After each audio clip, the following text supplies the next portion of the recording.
প্রিয় শিক্ষার্থী এবং অভিভাবকবৃন্দ, নিশ্চয়ই আপনারা সকলে ভালো রয়েছেন। এই মুহূর্তে আপনারা যে যেখানে বসে আমার এই ভিডিও দেখছেন, আপনাদের সকলকে জানাচ্ছি ইন্টারন্যাশনাল অ্যাডমিশন সার্ভিসের পক্ষ থেকে আন্তরিক শুভেচ্ছা এবং অভিনন্দন। আজকে আমরা যে বিষয় নিয়ে কথা বলবো তা হচ্ছে নিউজিল্যান্ডের এডুকেশন লেভেল। এই নিউজিল্যান্ডের এডুকেশন লেভেল নিয়ে আপনারা খুবই কনফিউজড। প্রচুর পরিমাণে রিকোয়েস্ট পেয়েছি। অনেক স্টুডেন্টই প্রায়শই ফোন কল করার মাধ্যমে, ফেসবুক মেসেঞ্জারের মাধ্যমে, হোয়াটসঅ্যাপে মেসেজ করার মাধ্যমে, ইভেনচুয়ালি ইমেলের মাধ্যমে জানতে চেয়েছেন যে ভাইয়া নিউজিল্যান্ডের এডুকেশন সিস্টেম কিংবা লেভেল কিভাবে কাজ করে, একটা ভিডিও করলে খুব ভালো হয়। সো আমি বিশ্বাস করছি এই ভিডিও থেকে আপনারা নিউজিল্যান্ড কোয়ালিফিকেশন অথরিটির মাধ্যমে যে লেভেলগুলো রয়েছে, যে লেভেলগুলোর জন্য বাংলাদেশি ইন্টারন্যাশনাল স্টুডেন্টরা নিউজিল্যান্ডে পড়াশোনা করতে যান, এই চমৎকার একটি ইনফোগ্রাফিক থেকে আপনারা পরিষ্কার এবং স্বচ্ছ একটি ধারণা পেতে পারেন যে নিউজিল্যান্ডের এডুকেশন ফ্রেমওয়ার্কে কিভাবে ওয়ার্ক করে এবং প্রত্যেকটা লেভেলকে কি হিসাবে তারা কনসিডার করেন। আসেন, এখানে আমরা লিখেছি একাডেমিক পাথওয়ে, অর্থাৎ আপনি কি কি পাথওয়ে নিউজিল্যান্ড অফার করে থাকে ইন্টারন্যাশনাল স্টুডেন্টদের জন্য। শুরুতে আমরা বলেছি diploma NZQF level 5 or 6, 1 to 2 years, অর্থাৎ আপনি যদি বাংলাদেশ থেকে HSC পাস করে থাকেন কিংবা এ লেভেল যদি কমপ্লিট করে থাকেন, অথবা অনেক স্টুডেন্ট রয়েছে যারা SSC কমপ্লিট করার পরবর্তীতে 4 বছরের ডিপ্লোমা ডিগ্রি কমপ্লিট করেন। আবার অনেক স্টুডেন্ট এমনও রয়েছে HSC অর্থাৎ higher secondary school certificate complete করার পরবর্তীতে 4 বছরের ডিপ্লোমা কমপ্লিট করে থাকেন। তারা কিন্তু এই ডিপ্লোমা প্রোগ্রামে যাওয়ার জন্য এলিজিবল। এটাকে মূলত বলা হয় লেভেল 5 is considered as ব্যাচেলরের first year and level 6 is considered bachelor second year, অর্থাৎ যারা লেভেল 5 এবং লেভেল 6 এ যাচ্ছেন তারা ব্যাচেলরের ফার্স্ট ইয়ার এবং সেকেন্ড ইয়ার কমপ্লিট করার জন্য যাচ্ছেন। নর্মালি আমরা বাংলাদেশের স্টুডেন্টদেরকে লেভেল 6 এর জন্য পাঠিয়ে থাকি 2 বছরের প্রোগ্রাম, রাইট? যারা HSC কমপ্লিট করেছেন কিংবা SSCর পরে 4 বছরের ডিপ্লোমা কমপ্লিট করেছেন, they are still eligible for the New Zealand diploma level 5 and level 6। এর পরবর্তীতে আমরা যে লেভেল নিয়ে কথা বলবো তা হচ্ছে লেভেল 7, NZQF লেভেল 7। এই লেভেল 7 হচ্ছে, একটু আগে আমরা উদাহরণ দিয়েছি যে level 5 is bachelor first year, level 6 bachelor second year. So consideringly level 7 is like bachelor third year. এখন অনেক স্টুডেন্ট রয়েছেন যে ডিপ্লোমা কোর্স করতে চান না, তারা সরাসরি ব্যাচেলর ডিগ্রিতে যেতে চান।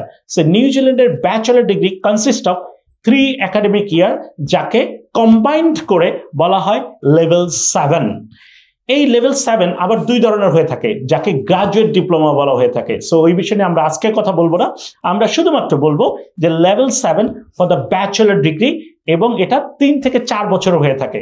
কিছু কিছু ইউনিভার্সিটিতে 3 বছরের ব্যাচেলর ডিগ্রি যদিও অফার করে, বাট কিছু কিছু কোর্সে রয়েছে যেখানে আপনার 1 বছরের ইন্টার্নশিপ প্রজেক্ট কিন্তু ইনক্লুডেড করা হয়ে থাকে। সেক্ষেত্রে ব্যাচেলর ডিগ্রি 4 বছর হিসেবে কনসিডার করা হয়। আবার অনেক ক্ষেত্রে এমন দেখা যায় কিছু কিছু ব্যাচেলর ডিগ্রিতে 1 বছরের ফাউন্ডেশন প্রোগ্রামে কিন্তু স্টুডেন্টদেরকে ভর্তি হতে হয়। সেক্ষেত্রে ব্যাচেলর ডিগ্রি কিন্তু 3 থেকে 4 বছরের হয়ে থাকে। সো যারা ডিপ্লোমা করতে চান তারা নিউজিল্যান্ডকে কনসিডার করতে পারেন, কেননা ডিপ্লোমা কোর্সের tuition fees is quite affordable.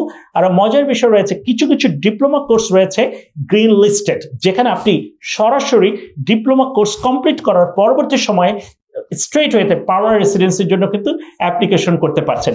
International admission service since 2013 থেকে বাংলাদেশি মেধাবী শিক্ষার্থীদেরকে নিউজিল্যান্ডের top rated university, government polytechnic এবং প্রাইভেট ইনস্টিটিউশনে অসংখ্য মেধাবী স্টুডেন্টদেরকে কিন্তু ডিপ্লোমা কোর্স করার জন্য আমরা পাঠিয়েছি। So if you really interested, please come and talk to আস।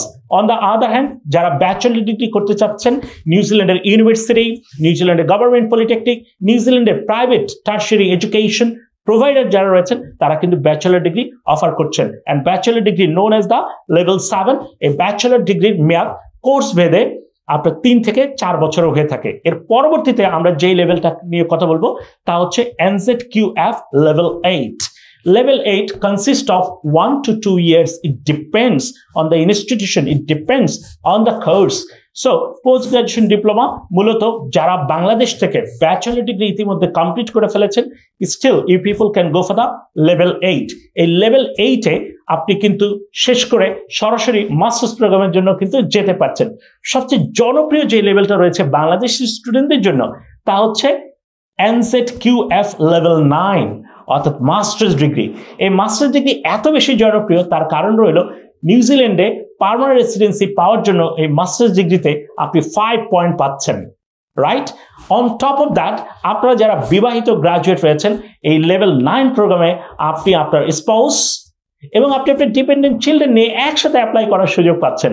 এই লেভেল 9 প্রোগ্রামে আপনাদের ডিপেন্ডেন্ট, আপনার হাজব্যান্ড কিংবা ওয়াইফ যিনি থাকবেন তিনি কিন্তু ফুল টাইম কাজ করার সুযোগ পাচ্ছেন নিউজিল্যান্ডে। অন দ্য আদার হ্যান্ড যাদের ডিপেন্ডেন্ট চিলড্রেন রয়েছে তারা নিউজিল্যান্ডে লোকাল স্টুডেন্ট হিসাবে পড়াশোনা করার সুযোগ পাচ্ছেন নিউজিল্যান্ডের স্কুল এবং কলেজগুলো থেকে। মোস্ট ইম্পর্টেন্ট বিষয় রয়েছে নিউজিল্যান্ডের লোকাল স্টুডেন্টদের কিন্তু কোনো ধরনের টিউশন ফিস দিতে হচ্ছে না। সো যারা মাস্টার্স করার কথা ভাবছেন তারা অবশ্যই নিউজিল্যান্ডে মাস্টার্স করতে পারেন। আর নিউজিল্যান্ডে masters is considered as level 9 এবং ইউনিভার্সিটি এবং কোর্স ভেদে এই কোর্সের ডিউরেশন কিন্তু ডিফারেন্ট হয়ে থাকে। কিছু কিছু ইউনিভার্সিটি মাস্টার্স ডিগ্রি 1 বছরের, কিছু কিছু ইউনিভার্সিটি 1.5 বছর মাস্টার্স ডিগ্রি অফার করে, কিছু কিছু ইউনিভার্সিটি কোর্স ভেদে 2 বছরের জন্য মাস্টার্স ডিগ্রি অফার করে থাকে। সো মাস্টার্স ডিগ্রি যে শুধুমাত্র ইউনিভার্সিটি অফার করে ইজ নাথিং লাইক দ্যাট। আপনি গভর্নমেন্ট পলিটেকনিক মাস্টার্স করতে পারেন। কখনো কখনো মাস্টার্স কোর্স মেয়াদ 1 বছর হয়ে থাকে, 1.5 বছর হয়ে থাকে, কখনো কখনো 2 বছরের কিন্তু মাস্টার্স কোর্স হয়ে থাকে। It depends on the course. এই মাস্টার্স ডিগ্রি নিউজিল্যান্ডের ইউনিভার্সিটি যেমন অফার করছে, গভর্নমেন্ট পলিটেকনিক অফার করছে, on top of that private tertiary education provider ইনস্টিটিউশনও কিন্তু মাস্টার্স ডিগ্রি অফার করছে। সো আপনারা যারা মাস্টার্সের জন্য ইন্টারেস্টেড নিউজিল্যান্ডে যাওয়ার জন্য please come and talk to us. International admission service নিউজিল্যান্ডের প্রতিটি ইউনিভার্সিটির সাথে খুব ক্লোজলি কাজ করছে। ইতিমধ্যে আমরা বাংলাদেশের গুড নাম্বার অফ স্টুডেন্টকে নিউজিল্যান্ডে মাস্টার্স করতে পাঠিয়েছি with their spouse and dependent children.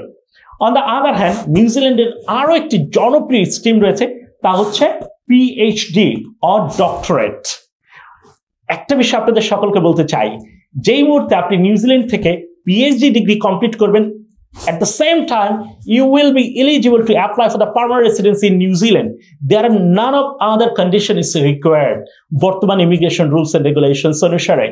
যদিও নিউজিল্যান্ডের পিএইচডির মেয়াদ 3 বছর, বাট আমরা 4 থেকে 7 বছর এই কারণেই লিখেছি কারণ নিউজিল্যান্ডের রিসার্চের জন্য আপনি চাইলে স্লোলি এবং একটু সময় নিয়ে এই রিসার্চ কিন্তু করতে পারছেন।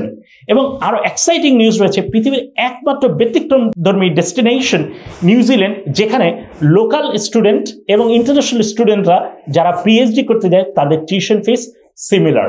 নর্মালি আপনি ডিপ্লোমা করতে যাবেন, ইন্টারন্যাশনাল স্টুডেন্টদের টিউশন ফিস একটু বেশি, লোকাল স্টুডেন্টদের টিউশন ফিস একটু কম। আপনি ব্যাচেলর করতে যাবেন, লোকাল নিউজিল্যান্ডের স্টুডেন্টদের জন্য টিউশন ফিস একটু কম, ইন্টারন্যাশনাল স্টুডেন্টদের জন্য একটু বেশি। Same goes for the post graduation diploma and masters. But unique বিষয় রয়েছে, যারা পিএইচডি করতে চান কিংবা ডক্টরেট ডিগ্রি নিতে চান নিউজিল্যান্ড থেকে, আপনারা কিন্তু নিউজিল্যান্ড লোকাল স্টুডেন্টের যে টিউশন ফিস রয়েছে ঠিক একই ধরনের টিউশন ফিস দিয়ে আপনি আপনার পিএইচডি ডিগ্রি কিন্তু অ্যাচিভ করতে পারেন। বাংলাদেশের বিভিন্ন ইউনিভার্সিটির টিচারগণকে আমরা ইতিমধ্যে নিউজিল্যান্ডের বেশ কিছু ইউনিভার্সিটিতে আমরা পিএইচডির জন্য অ্যাডমিশন এবং ভিসা পেতে সহায়তা করেছি।